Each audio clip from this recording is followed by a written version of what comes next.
Halo, welcome back di Film Biru, channelnya pemersatu bangsa. Mantap ya.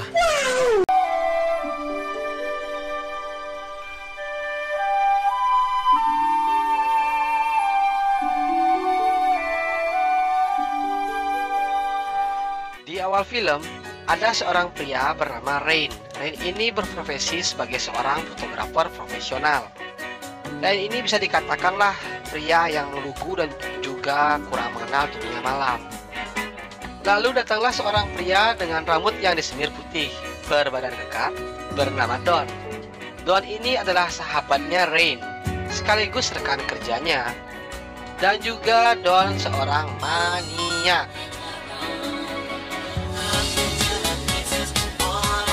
Lanjut cerita, Don mengenalkan Rain ke sebuah klub malam.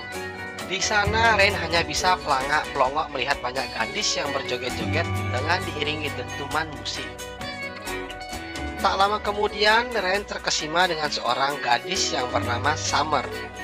Selain memiliki bodi yang aduhai, Summer adalah anak dari seorang konglomerat dan juga tajir melintir. Di meja lain, ada seorang pengusaha dan memiliki seorang asisten bernama Avis. Tak lama kemudian datanglah gadis-gadis pemuas kaum Adam. Salah satu gadis itu bernama Kiki. Gadis ini berumur 24 tahun, berzodiak Gemini, hobinya mancing. Yang lalu gadis-gadis itu diajak untuk bergabung dan minum-minum. Dari scenes ini, si Avis sempat bertatap wajah dengan Kiki. Scenes berpindah ke Don yang lagi mengenalkan seorang DJ bernama Maxim kepada Rain. Tak diduga, ada suatu keributan. Ternyata keributan itu berasal dari Summer yang lagi berantem dengan pacarnya. Yo, come on, 我这模样，猜想怎么样？喂，你疯了！钱我有的是，你这张卡。Yang lalu membuat Summer galau gabut gak jelas. Rain yang sedari awal tertarik dengan Summer mencoba mendekati dan berkenalan dengannya. Terlihat Summer di awal agak gak peduli nih dengan Rain. Namun ada suatu himbauan bahwa akan diadakan lomba minum 8 tabung wine. Rain yang mendengar himbauan itu bersedia mengikuti lomba tersebut hanya untuk mendapatkan simpati dari Summer. 我说，好好好好，拜。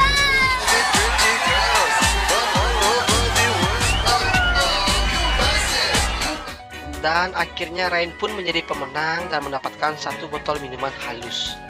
Yang lalu hadiah itu diberikan kepada Summer.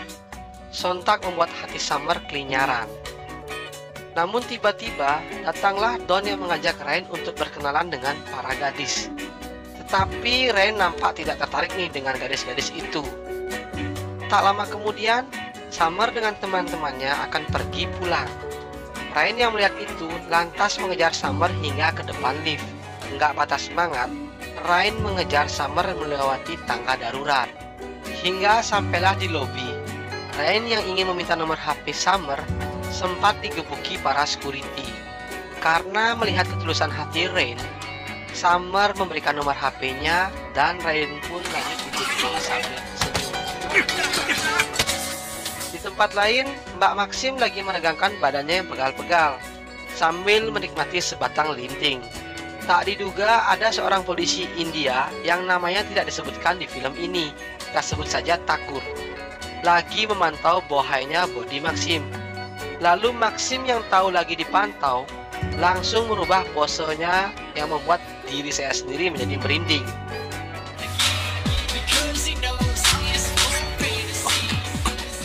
Tak lama kemudian, datanglah teman Maxim, mengatakan bahwa dia telah digeranyangi dua pria hidung belang.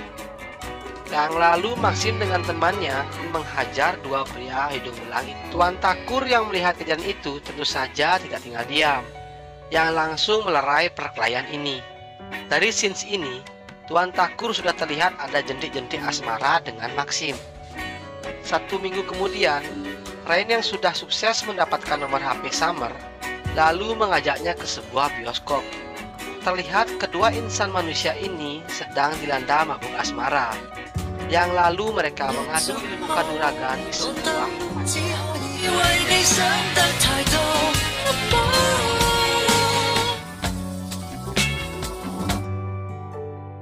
Lanjut pada esok harinya, Rain yang sudah berhasil menunggangi Summer terlihat sangat sumringah di tempat pekerjanya.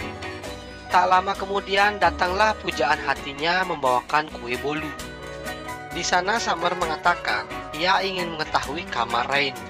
Namun si Rain agak malu-malu nih, dikarenakan kamarnya yang cukup kecil dan sempit.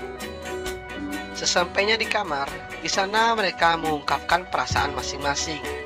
Dan Summer memberikan sebuah boneka kelinci dari India untuk Rain sebagai simbolis tanda cinta mereka berdua. Lanjut pada malam harinya, Don lagi di klub malam. Seperti biasa, Don mengeluarkan jurus rayuan gombalnya kepada seorang wanita. Dengan mudahnya, Don dapat kembali menikmati basahnya goa wanita itu. Saat Don tersadar, ternyata sudah pagi hari. Lalu Don mengingat apa saja yang ia lakukan semalam. Betapa terkejutnya ia melihat paras gadis semalam yang ia ajak kuda-kudaan. Nah, saat akan kabur, Don tersadar bahwa HP-nya telah tertukar dengan seorang wanita di klub malam. Lalu, Don mencoba menghubungi nomor HP-nya agar lekas bisa dikembalikan. Sins berpindah ke Summer yang sedang menjemput Mas Rain, dan lalu mengajak Rain pergi membeli hadiah untuk sahabatnya yang sedang berulang tahun. Dari sins ini terlihat Rain begitu minder dengan Summer, dikarenakan gaya hidup Summer yang begitu glamor, berbanding terbalik dengan gaya hidup Rain yang serba berkecukupan.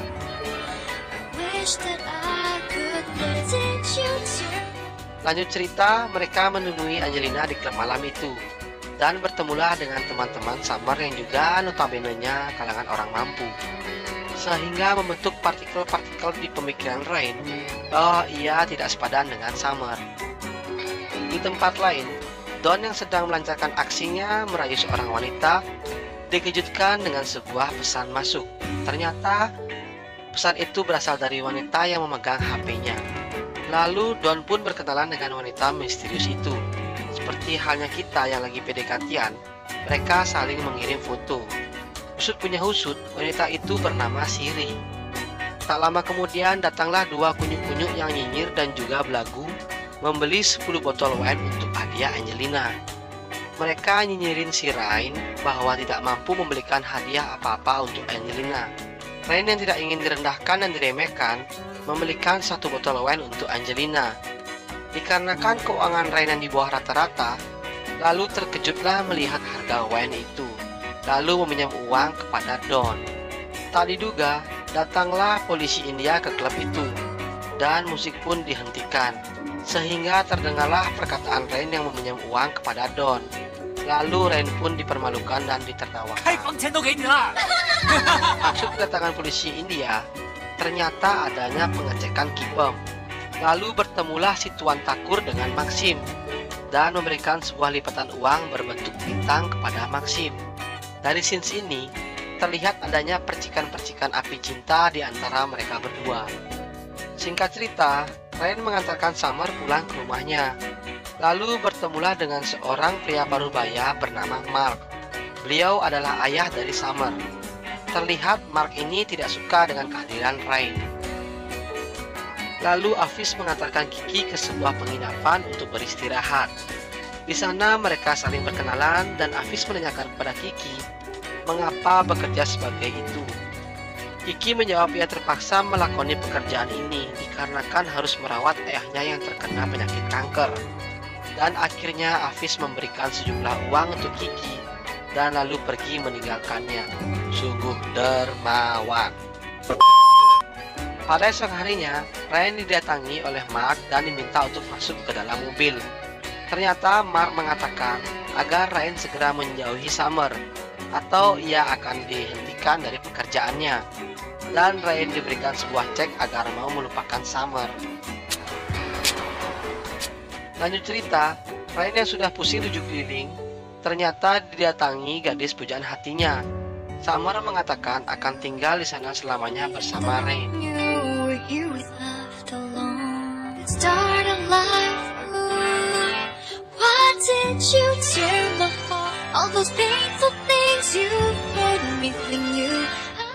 Lanjut cerita ke Tuan Takur yang didatangi Maxim. Ternyata Maxim ini tertarik juga dengan Tuan Takur. dan lalu mengajak Tuan Takur untuk berjalan-jalan sambil mengenal lebih jauh lagi. Singkat cerita, Summer dengan yang lainnya mendatangi sebuah jalan.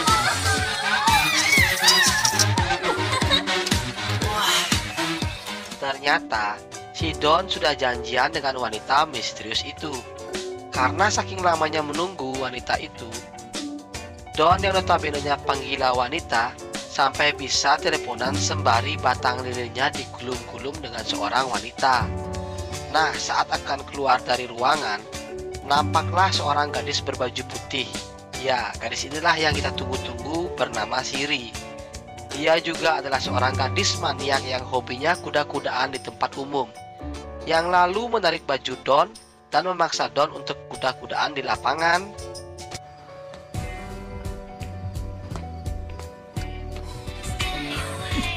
Di kamar mandi, sampai di tempat mobil.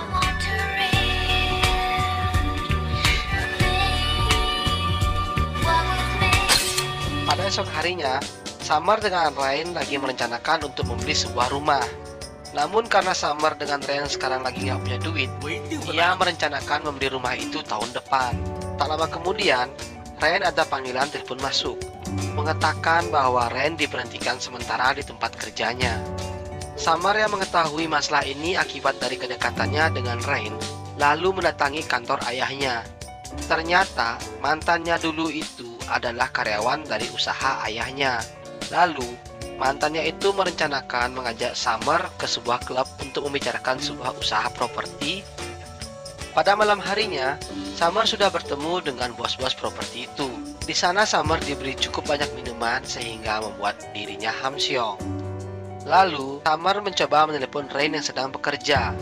Di sini Rain mengira Summer hanya happy-happy saja, dan terjadilah perang mulut di antara mereka.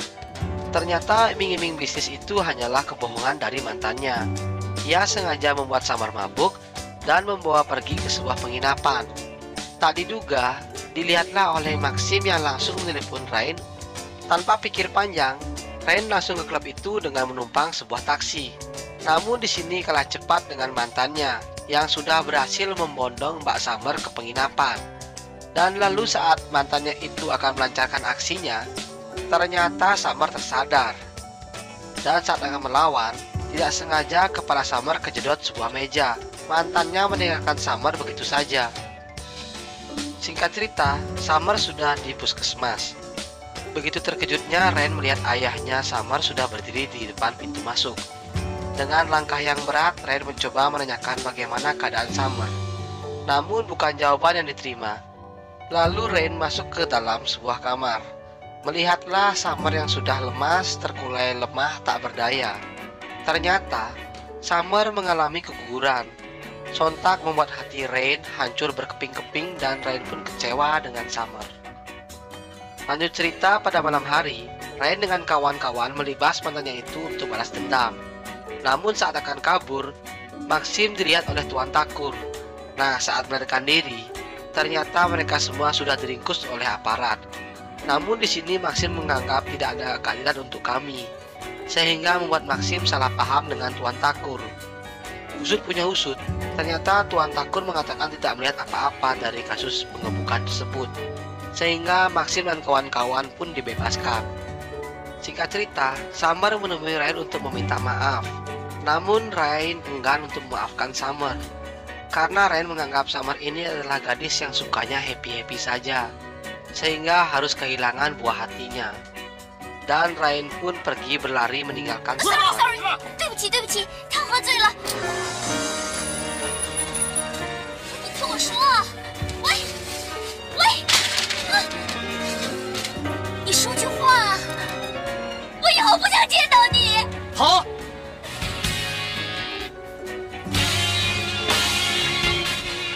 Satu minggu kemudian, Rain mencoba melupakan Summer dengan cara minum-minum di klub malam. Tak lama kemudian, Don mendapatkan telepon dari Siri. Siri mengatakan lagi nggak tahan dan meminta Don datang ke kos-kosannya. Secepat kilat, Don langsung berada di sisi Siri. Tanpa pemanasan, Don dapat kembali menjebol gawang dari Siri yang sudah terbuka lebar. Namun saat lagi enak-enak, Don mengatakan cinta dengan Siri. Ternyata Shiri hanya ingin memuaskan dirinya, dikarenakan Shiri ini sudah menikah sirih dengan mantannya Summer itu. 你夢裏偷偷着進去，還會想你，就似作心。 Kembali ke klub malam, Kiki yang sedang menemani bosnya Arvis. Salah satu teman bosnya memasukkan sebuah obat yang saya sendiri tidak tahu itu obat apaan. Lalu Arvis yang melihat itu mencoba mengagalkan niat busuk teman bosnya itu. Dan akhirnya Arvis dengan bosnya bersih tegang. Yang lalu Arvis membawa pergi Kiki ke kos-kosannya. Dari scenes ini kita tahu bahwa Arvis tulus mencintai Kiki. Dan Arvis pun akhirnya dapat menikmati lembabnya giant gift milik Kiki. Di tempat lain, Maxim bertemu kembali dengan Tuan Takur. Ternyata Maxim menyadari bahwa Tuan Takur tidak mengkhianatinya. Dan Tuan Takur pun juga dapat menikmati basahnya bibir Maxim. Lanjut cerita, Rain kembali bekerja menjadi fotografer. Dan kembali teringat dengan momen-momen indah bersama Summer. Tak lama kemudian, datanglah Angelina yang memberi motivasi kepada Rain untuk berbaikan kembali dengan Summer. Rain dan notabene-nya masih mencintai Summer, langsung mendatangi kediaman Summer. Namun Summer enggan memaafkan Rain, kecuali Rain dapat kembali memutar waktu di kala itu. 除非时光可以倒流。 Nah, saat Rain rebahan di kamarnya, ia melihat foto-foto kenangan bersama Summer. Lalu Rain mendapatkan ide untuk memutar mundur waktu saat ia pergi berlari meninggalkan Summer. Dengan cara meminta bantuan kepada teman-temannya dan juga warga sekitaran klub keadilan Waifong. Dibantu Maxim, Summer diarahkan melewati pekerja bangunan di kala itu, lalu berjalan ke tempat sewaktu Rain meninggalkan Summer, dan semua kegiatan berjalan mundur.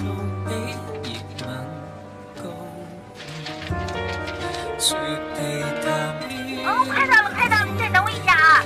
好吧，好吧，你快点。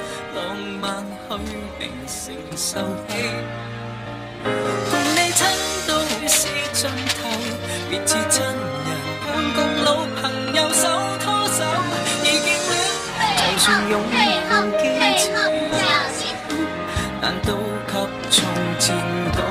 你能原諒我？ 除非时光可以倒流。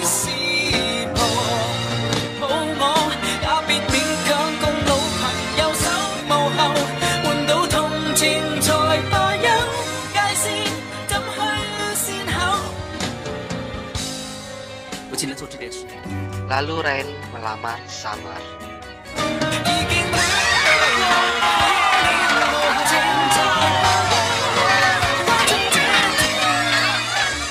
Untuk film, Hafiz bahagia bersama Kiki, Don yang menjadi selingkuhan dari Shiri, Maxim yang memiliki pengawal pribadi, dan untuk Rain dengan Summer hidup bahagia dan sudah membeli rumah baru. Lalu